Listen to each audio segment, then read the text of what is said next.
Estamos de volta com o segundo bloco do Clube da Bola. Vamos falar agora do jogo de daqui a pouco, 4h30 entre Joinville e Figueirense.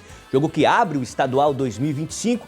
E eu vou destacar uma sonora do técnico alvinegro Thiago Carvalho, que comentou essas primeiras semanas, esses primeiros dias de preparação do alvinegro. Como é que está percebendo aí? Fala, professor. Olha, eu fiquei bem satisfeito pela a resposta dos atletas dentro do que a gente sempre imaginou, né, para o início de trabalho. Tanto na parte de jogo, de aprender dentro do que a gente deseja, de como a gente quer jogar. Essa resposta foi bem legal e está sendo legal. Óbvio que é um processo. Se eu falar que a gente está pronto, né, isso realmente não está no processo para poder acontecer isso. Então a gente vem fazendo isso muito bem. Era um pouco surpreendente assim dentro dos treinamentos. Na questão do entendimento deles, está mais rápido do que eu imaginava.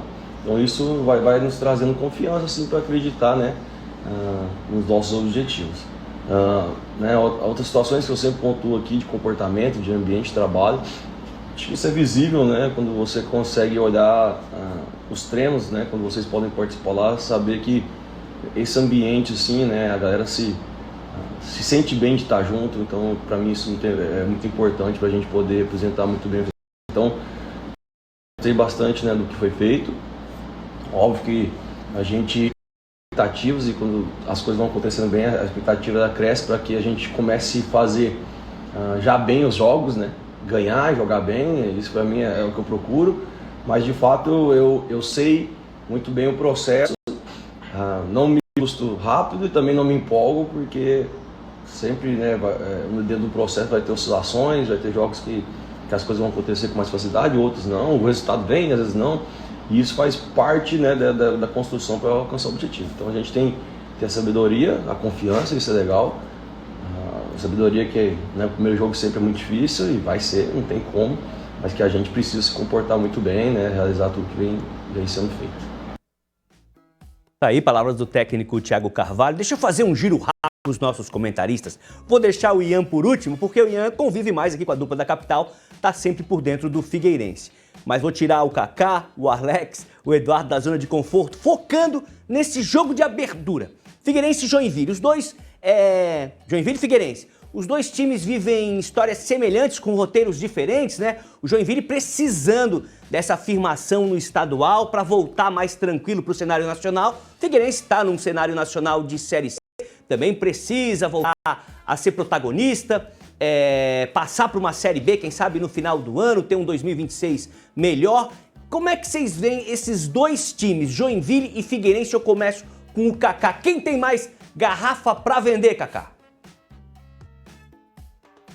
Olha, Mancha, eu acho que o Figueirense está um pouco melhor que o Joinville nesse momento. Até o Figueirense ano passado ele fez um bom campeonato catarinense. Primeira fase boa, ficou ali nas primeiras posições. O detalhe foi do mata-mata, né? E essa talvez seja a graça do campeonato catarinense. O imponderável do mata-mata. O Barra danado eliminou o Figueirense no Scarpelli, mas o Figueirense ficou muito perto de classificar para a semifinal. Para muitos, o Figueirense já no jogo de ida teria conseguido uma vantagem que daria a vaga para a semifinal. O Barra reverteu num jogo histórico no Scarpelli no passado.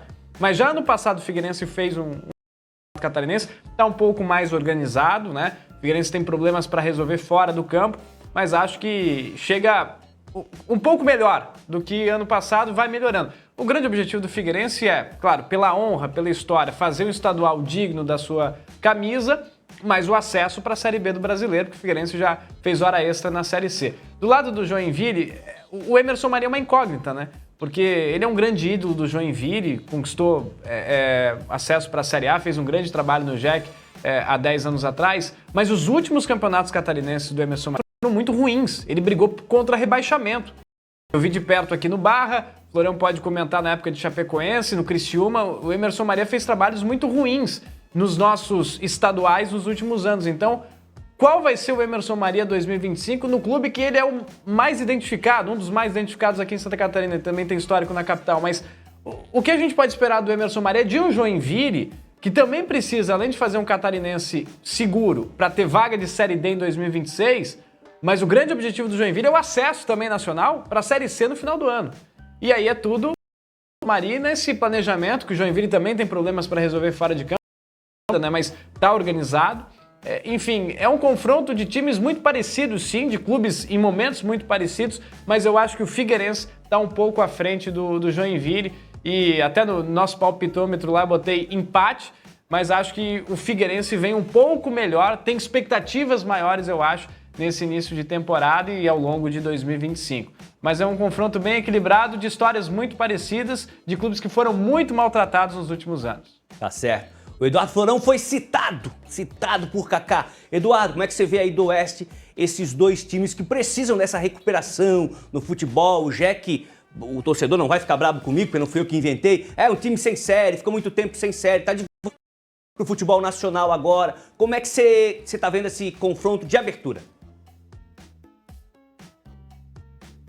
Então, Mancha, vou começar falando do Emerson Maria, que ele treinou a Chapecoense em 2020 e não conseguiu vencer pela Chapecoense, né? Ficou no início do estadual e a Chape acabou campeã naquele ano, mas sofreu muito no início com o Emerson Maria, que é uma pessoa fantástica, né?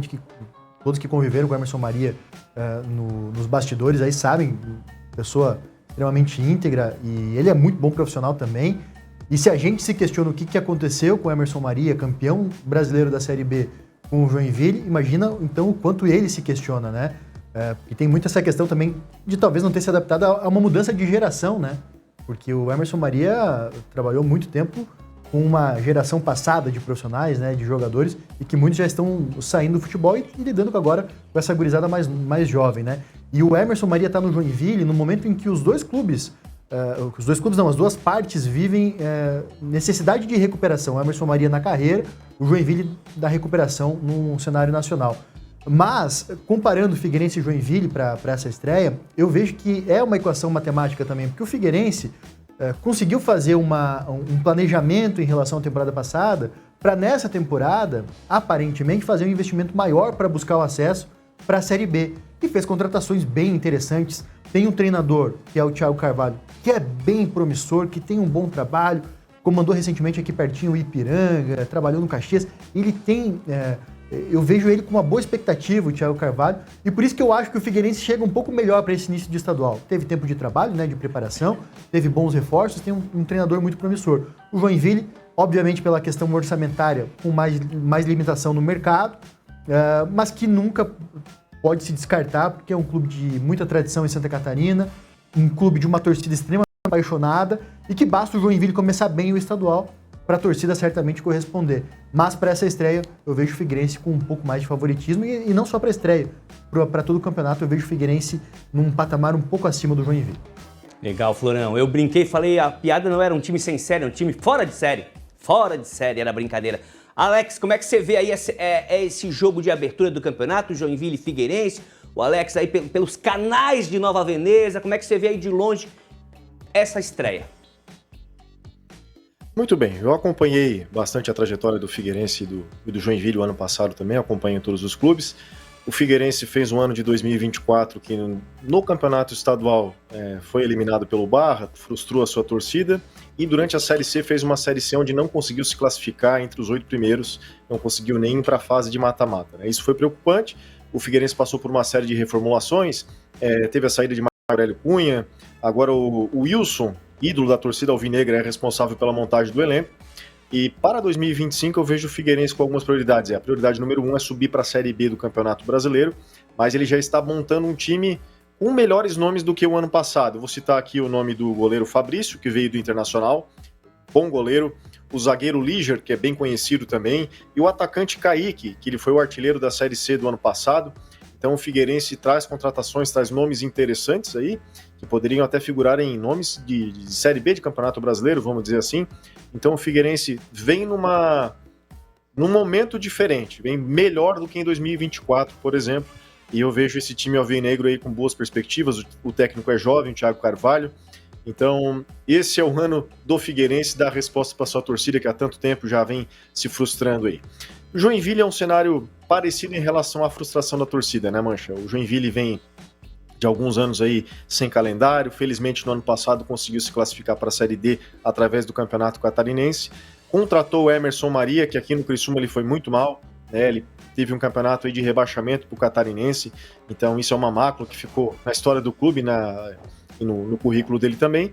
Mas o futebol ele tem ciclos, né? Então o Emerson, acredito que ele está encarando esse momento como uma oportunidade de retomada de carreira. Eu vejo dessa forma. Joinville, a maior cidade do estado, tem uma torcida muito apaixonada. O ano passado, na Copa Santa Catarina, fez um grande movimento. Joinville tentou com o Ney Franco, com o executivo Felipe Ximenes, contratações, não conseguiu ir bem na Copa Santa Catarina. E para esse estadual é um time totalmente novo, com jogadores desconhecidos até então, para a gente citar aqui, né? Um time mais simples, vamos dizer dessa forma, mas não significa que não vai funcionar. Eu acredito que o Emerson Maria é um trabalhador e através desse trabalho, dos treinos, dessa reformulação e da força da camisa e do peso da torcida, talvez o Joinville possa surpreender. Então o confronto de hoje de tarde já começa com um confronto muito pesado dentro do estado. 2 multicampeões. Legal. Até falar para a produção já deixar o nome do Emerson Maria anotado para um próximo quadro entrevista coletiva, que o homem é resenha boa demais. Ian, falei que ia te deixar por último, para você fechar essa história aí do favoritismo. A bola não rolou ainda, muita coisa pode acontecer, deixa os meninos jogar, mas na preparação, quem montou melhor elenco, na tua visão, quem tá na frente? Não, na teoria o Figueirense chega, eu diria, muito mais bem preparado. O Joinville vem de uma Copa Santa Catarina ruim, onde apostou no Ney Franco, diante de toda a instabilidade, o Ney fez 7, 8 jogos ali, pediu para sair. Então o Joinville é uma completa incógnita. Pode encaixar? Pode, mas pelo que a gente viu de notícias vindas do norte do estado, da preparação do clube, jogos treino que fez, acabou sendo derrotado pela equipe ali de base do Marcílio Dias. Então a gente, pelo menos nesse primeiro momento, eu vejo o Figueirense, até pela questão de elenco, questão orçamentária, acima do Joinville. Mas claro, a gente não pode ignorar no jogo de hoje, Mancha, a questão também da ansiedade de uma estreia. Geralmente traz um nervosismo a mais, aqueles 20, 25 primeiros minutos ali, até os jogadores estarem acostumados. Vai levar um tempo, até o técnico do Figueirense, Thiago Carvalho, falou bem, a gente não vai estar preparado no primeiro jogo, e time nenhum vai, porque leva tempo, até automatizar movimentos, tudo, mas vejo o Figueirense um pouquinho acima. Diria que o favoritismo hoje e no próprio campeonato, como bem o Florão falou, é do Figueirense. Deixa eu anotar aqui, automatizar movimentos. Essa eu não conhecia, já tá anotadinha aqui. Deixa eu voltar pro Florão, lá pro oeste do estado. Chapecoense estreia dia 15 de janeiro, o jogo é contra o Caravaggio, fora de casa, em Nova Veneza, 7h30. Como é que tá a preparação? A dupla Gilmar-Maringá tá em alta ainda no oeste, não tá não, Florão? Nunca saiu de moda, tá Gilmar na Dalpozo moda. e Maringá aqui pelo oeste, extremamente identificados, né, com a torcida do Verdão. E o Gilmar Dalpozo, nesse ano, até tem uma diferença em relação a outras passagens dele por aqui, ou pelo menos as mais recentes, que o Gilmar Dalpozo ele consegue iniciar uma temporada, que era algo que ele vinha pedindo, iniciar a temporada pela Chapecoense, porque ele veio, vamos relembrar, em 2022, assumiu a Chapecoense para livrar do rebaixamento e conseguiu, assumiu em 2023, um pouco antes na Série B, e acabou sendo demitido, mas não conseguiu completar a temporada pela Chape. E agora, em 2024, assumiu também a Chapecoense na reta final e conseguiu ajudar o clube a se livrar novamente do rebaixamento para a Série C do Brasileiro. E inicia, a exemplo lá de 2013, quando ele conseguiu o acesso da Série B para a Série A, começa uma temporada pela Chapecoense em busca do primeiro título dele aqui em Santa Catarina. Treinou o Avaí, treinou a Chapecoense, treinou Joinville, Criciúma, enfim, o Dalpozo e busca esse título. O elenco passou por poucas mudanças. Teve 8 contratações, 4 volantes, que foi o principal ponto aí que a diretoria, o departamento de futebol avaliou como de negativo na temporada passada, e aí reforçou alguns outros setores também, né? Contratou um meia, jogadores até conhecidos aqui do nosso estado, né? O Dentinho, que estava no Brusque, jogou no Avaí, o Eduardo Persson, que é formado no Joinville, contratou o lateral direito, o Gabriel Inocêncio, e o Matheus Belém, que é zagueiro e vem por empréstimo do São Paulo. O restante das contratações no meio de campo dos volantes, né? Então, é esse o perfil que o Dalpozo e que o Maringá entenderam que precisava ter na Chapecoense. O restante, jogadores que permanecem. Teve nessa semana a confirmação da baixa do Perotti, vai para um clube polonês, então não segue na Chapecoense, já foi artilheiro aqui em Santa Catarina, e a Chape vai buscar uma reposição pro centroavante, mas tem o Mário Sérgio, que foi o artilheiro da Chape na Série B do ano passado. Então, é um início de temporada diferente em relação ao início de temporada do ano passado, porque a Chape mantém uma boa base do elenco. E isso faz com que a Chapecoense ganhe algum tempo em entrosamento, algum tempo em trabalho, porque o treinador conhece os jogadores conhecem o treinador e conhecem também a estrutura do clube, o que o torcedor espera, como que a diretoria age nos diversos momentos, né, de pressão, de vitória. Eu acho que a Chapecoense consegue queimar algumas etapas nessa preparação para o Catarinense de 2025. Legal. Porém, acho que até você que tinha comentado, mas eu tinha esquecido. Começaram as obras, né, para a troca do gramado da Arena Condá, o estádio da Chapecoense. O tapete da Chapecoense terá grama sintética. Essa primeira etapa tem um custo de R$ 1.400.000 e o projeto deve terminar antes do início da Série B. Então vem a pergunta, Chapecoense não jogará em casa o Catarinense, é isso, Florão? Vai ser o tapetinho agora, né? Gramado sintético, é o que a Chapecoense vai colocar ali na Arena Condá. Começaram as obras e vale destacar esse ponto aqui, porque atrasou o início dessas obras. O estádio Arena Condá pertence à Prefeitura Municipal de Chapecó, existe uma parceria público-privada, a Chapecoense administra, um espaço público que é da Prefeitura. E para fazer a troca do gramado, houve um processo de licitação. Aí, empresas entraram com alguns recursos, questionaram pontos, isso foi atrasando. Aí é questão de lei, né? Questão de legislação. E agora houve uma mudança nesse aspecto. Então, não vai ser mais inteiramente a troca do gramado via licitação pública. A Chapecoense inicia as obras de maneira individual, a Chapecoense com um valor que havia repassado à Prefeitura para fazer via licitação. Agora esse valor vai ser usado pela Chapecoense, a Prefeitura devolve para a Chapecoense, e a Chapecoense vai fazer todo o processo de terraplanagem, de encanamento para irrigação e de encanamento para escoar a água, e isso começou hoje. A Prefeitura, portanto, vai fazer depois a licitação apenas para a compra do gramado e para a instalação do gramado em cima dessa terraplanagem, dessa obra que a Chapecoense começa a fazer. A expectativa da Chape é que o campo esteja pronto em fevereiro. Isso é uma expectativa interna, eles até não falam muito sobre isso, para não gerar aquela ansiedade e depois, caso não ocorra, fica aquela questão do atraso. Mas não, a Chapecoense imagina que talvez para uma fase final de estadual, caso chegue, né, numa final de campeonato que possa jogar na Arena Condá. Mas eles estenderam isso para a Série B do Campeonato Brasileiro. A princípio, a Chape disputa o estadual no Josué Anoni, em Xanxerê. Já aconteceu em 2013, quando a Chape também fez uma troca de gramado. Agora volta a jogar em Xanxerê, no Josué Anoni. Mas agora, com esse investimento, com esse início das obras por parte da Chape, o Verdão espera que consiga antecipar um pouco o prazo, porque se depender da licitação, vai ficar muito para frente e a Chape pode perder, inclusive, os jogos da Série B. Legal. Deixa eu fazer um giro rápido. Começa com o Ian, tá aqui pertinho de mim. O Ian que é aquele jogador clássico, né? O camisa por dentro do calção, meião com aquela caneleira grandona, chuteira preta, não usa chuteira colorida. Tem uma polêmica aí, a história da grama sintética, da grama natural. Você já jogou numa grama sintética, assim? Tem muita diferença? Você é a favor? É contra? Olha, mas eu não gosto muito da ideia, confesso. Eu preferia que tivéssemos bons gramados naturais. Mas como no Brasil a grande maioria dos gramados, infelizmente, não são de boa qualidade, os gramados naturais, então é mais viável que se tenha um gramado sintético de boa qualidade, como deve ser o da Chapecoense na Arena Condá, do que se jogue em gramados como, infelizmente, a gente viu nos últimos anos, inclusive no Campeonato Catarinense, até na própria Série A do Campeonato Brasileiro, o gramado do Castelão, por exemplo, que está sempre muito ruim em função do excesso de jogos. Então, diante do contexto onde eu penso que é melhor você ter um sintético de boa qualidade do que jogar em gramado natural que seja ruim e cheio de buraco. Então, não preferia que não fosse assim, mas diante do contexto que a gente vive no Brasil, é melhor que você tenha um sintético bom. Legal. Kaká, você também que joga bola aí nos gramados, narra gols aí por toda Santa Catarina. Tem muita diferença? Prefere um, prefere o outro? Eu andei pesquisando. Naquela época que surgiu a polêmica do gramado do Palmeiras, né? É muito mais barato o gramado sintético para mantê-lo, né? A grama natural exige muito mais cuidado, o clima tem interferência, né? O que você prefere? O que você acha? Gramado sintético deixa o jogo mais rápido, né?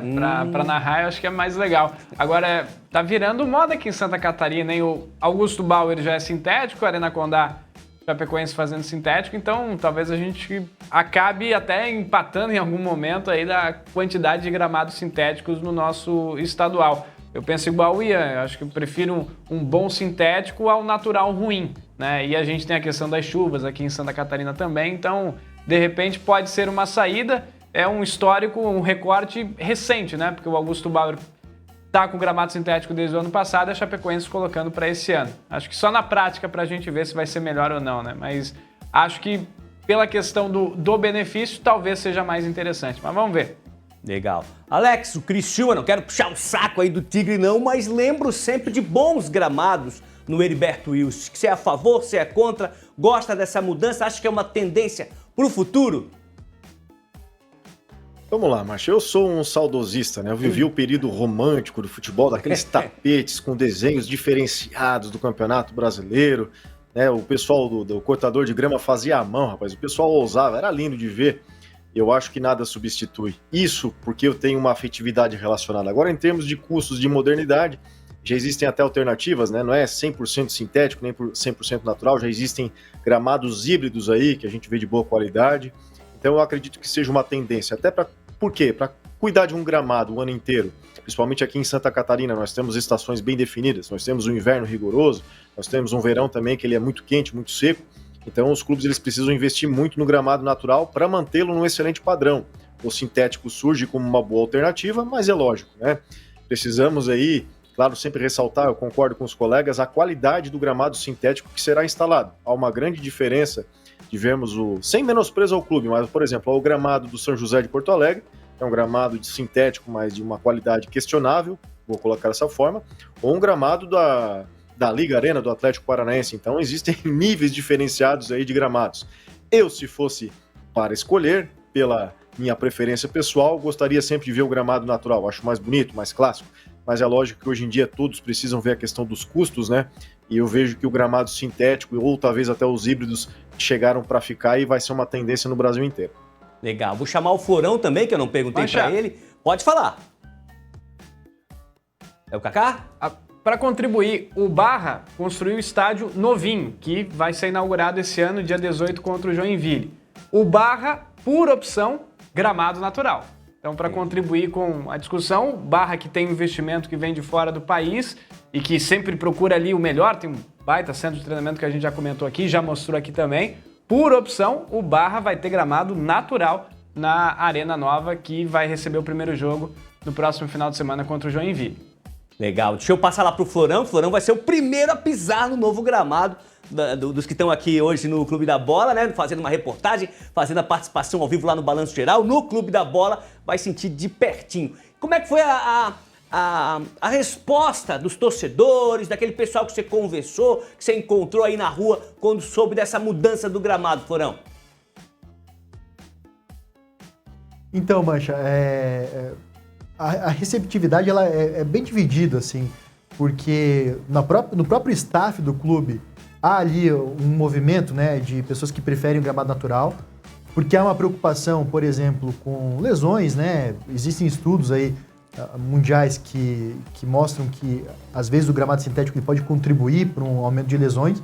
A Chapecoense buscou referências com clubes que jogam em gramado sintético, como o Botafogo. A Chapecoense conversou muito com o Botafogo nesse processo, e o Botafogo não teve um acréscimo de lesões por conta do gramado. O próprio fisiologista do Botafogo hoje, o Marco César, trabalhou na Chapecoense, trabalhou no Vasco da Gama, e é uma pessoa que contribuiu também aí para a decisão da Chapecoense pelo gramado sintético.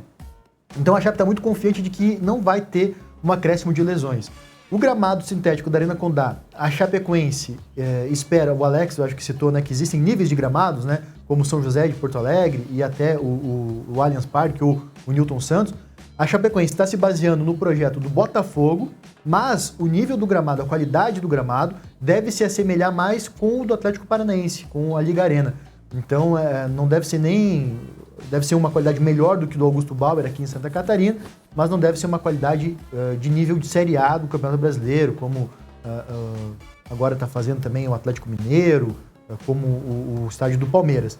Então, a Chapecoense está como objetivo colocar um gramado de qualidade para evitar justamente o número de lesões, para que a partida não fique muito feia também, né? Porque vale lembrar, a Chapecoense está numa Série B de Campeonato Brasileiro.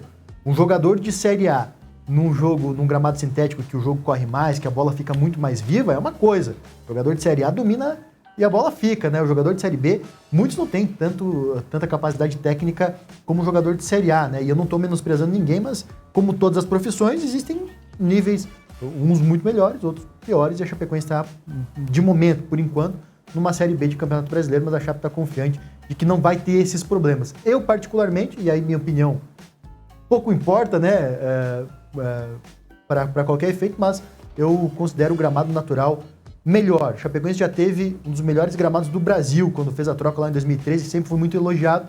Agora vai perder um pouco isso no gramado natural, mas quem sabe ganha também um reconhecimento no gramado sintético. A troca não foi só por vontade, ali existe uma faixa do campo que não pega a iluminação adequada, aí onde a gente está vendo agora aí, o trator aí, essa faixa não pega uma iluminação adequada e por isso a Chapecoense não teria condições de manter um gramado natural, teria que ficar fazendo reposição o tempo inteiro, optou então pelo gramado sintético. Florão, só para tirar uma dúvida, você citou o estádio, o campo lá em Xanxerê, onde a Chapecoense já jogou. Foi o campo da trave, que caiu a trave?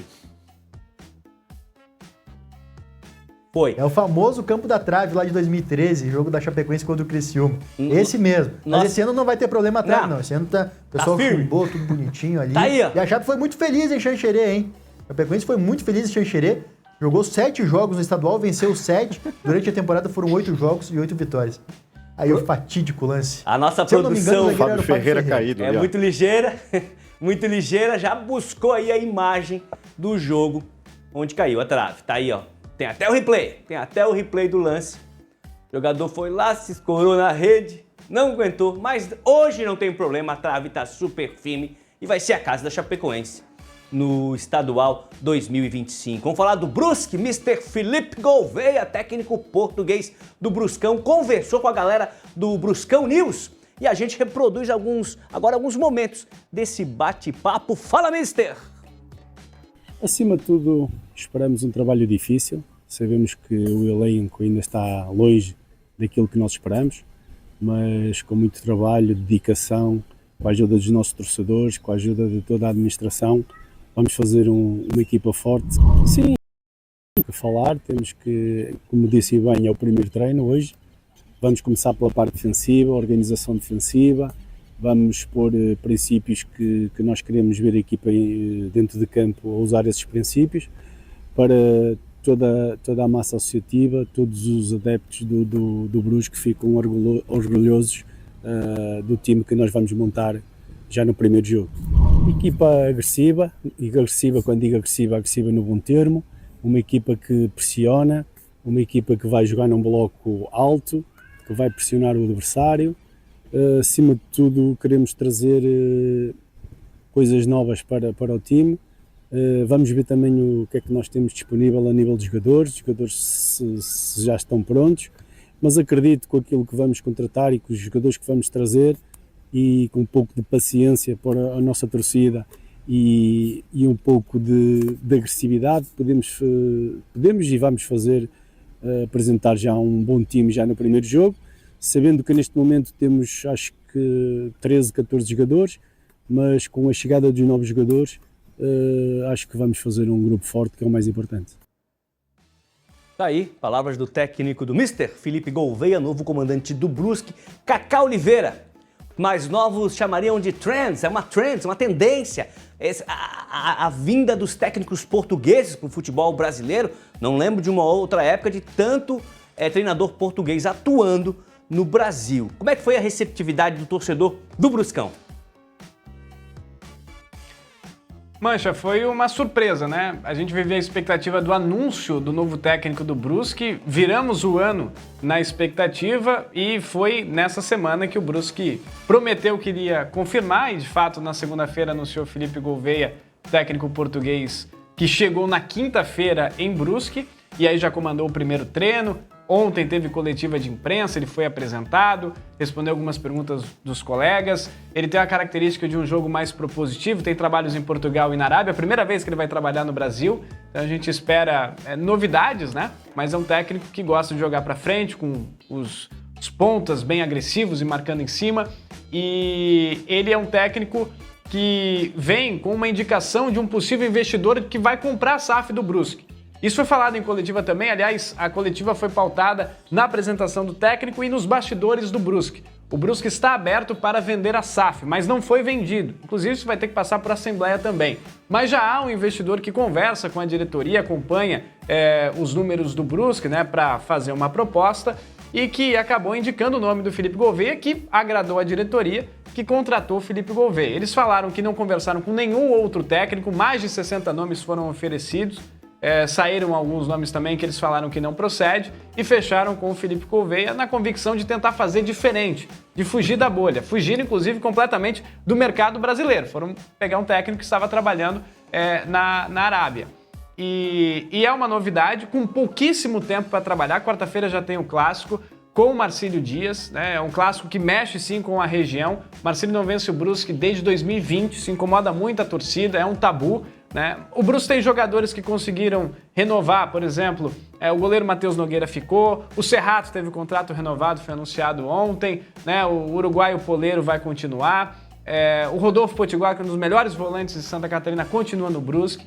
Então, assim, tem um time titular, mas não tem elenco. O próprio treinador falou, tem 13, 14 jogadores. O Brusque vai fazer hoje o único jogo-treino da pré-temporada contra o Hercílio Luz, nessa dificuldade de elenco, e na quarta-feira vai ter que estrear contra o Marcílio Dias nesse jogo dificílimo. A diretoria do Brusque costuma acertar nos treinadores. Acertou no Luizinho Lopes, trouxe um técnico do futebol do Nordeste, que deu super certo aqui, chegou em final de Catarinense, conseguiu acesso para a Série B. A gente vai precisar dar tempo para o português, obviamente, não vai ser na primeira rodada, não vai ser nas primeiras semanas, né? O Brusque tem que pensar em, de repente, acesso para a Série B ou fazer uma Série C tranquila, né? Mas o mais importante é a questão da saúde do Brusque financeira. O André Resini, diretor de futebol, falou que a receita do Brusque é de 300, 400 mil mês e a despesa é 1 milhão. Não se paga, não dá mais para ficar tirando dinheiro do bolso. A diretoria do Danilo Resini está no Brusque desde 2008, né? E assim, é cristalina o crescimento do Brusque, o que foi o Brusque de 2008 sem série, rebaixado em Catarinense, chegar em Série B de brasileiro, tá entre os 40 clubes aí do ranking nacional da CBF, mas não dá mais. A diretoria tem falado, tá cansada e precisa de um fato novo. Precisa de um investidor, vai precisar de dinheiro novo. E a solução é a SAF, que está sendo novamente discutida e é o próximo passo do Brusque. Muitas dificuldades financeiras, mas a gente não pode também tirar o Brusque do páreo do Campeonato Catarinense, porque um time que chegou 4 dos últimos 5 disputas de título de Catarinense, o Brusque esteve nas últimas 4 finais aí dos últimos anos, conquistou em 2022. Então, assim, o Brusque é maluco, ele consegue resultados, ele consegue, mesmo com muito pouco, consegue chegar. E talvez tenha chegado no limite, porque é questão de estrutura, é questão de dinheiro, agora é questão de trabalho de técnico, pouquíssimos dias para preparar o time para quarta-feira, para um jogo difícil, que o Marcílio vai vir babando para ganhar do Brusque no Gigantão. Então, todas as dificuldades, bastidores, mas é o Brusque, né? Que, repito, nos últimos 5 anos chegou em 4 finais de campeonato catarinense e das últimas 4 jogou 3 vezes a Série B do Brasileiro, né? Então, o Brusque é maluco, mas é um maluco competitivo que consegue fazer bons campeonatos. Mas o futuro do Brusque é a discussão e a possibilidade de SAF é cada vez mais real, viu, Mancha? Legal. A gente vai pro intervalo, mas antes, você de casa já sabe, né? Esse ano a NDTV Record vai ter muitas novidades na telinha, vai ter Paulistão e Brasileirão. Dá só uma olhada. Em 2025, vai ter bola rolando o ano inteiro. É a Record transmitindo os melhores campeonatos do país. O estadual mais disputado entra pra jogo. Quarta, dia 15, Paulistão. E pra repercutir todas as partidas, tem programa novo na área. Pra gente analisar taticamente. Domingo, dia 19, estreia Esporte Record. Os 20 melhores times do Brasil no principal torneio nacional. Em março, Campeonato Brasileiro. Vai ter que apitar, vai ter que controlar o jogo. Tudo isso com grandes nomes do jornalismo esportivo. São as emoções do esporte que o brasileiro ama. A nossa transmissão vai levantar a galera. Futebol 2025 no Play Plus, R7 e Record. É a sua paixão em campo.